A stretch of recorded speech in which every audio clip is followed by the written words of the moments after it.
Ng prutas na hindi ko kilala. So, ganito siya, itsura niya. Oh. Para siyang mangga na maliit. Yan.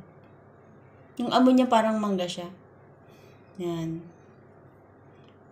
I have 3. I have 4 pala. 4. 1, 2, 3, and 4. So, titikman natin kung anong lasa niya.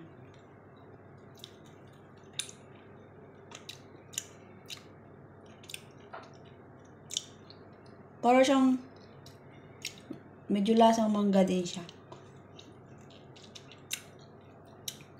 Matamis.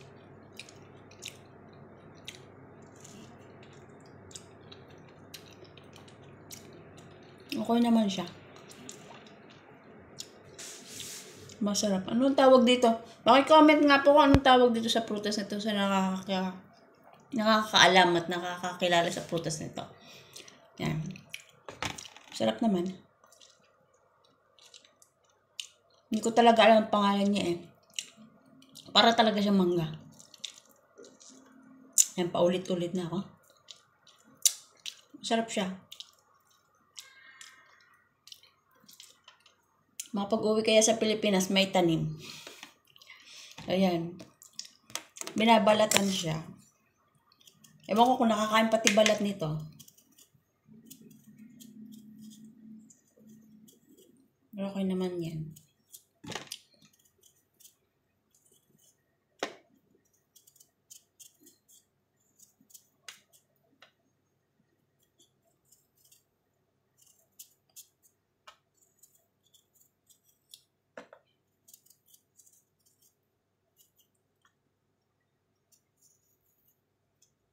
Kadalawa na tayo.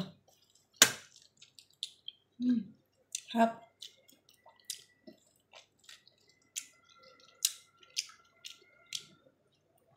Yun lamang po. Thank you for watching. God bless.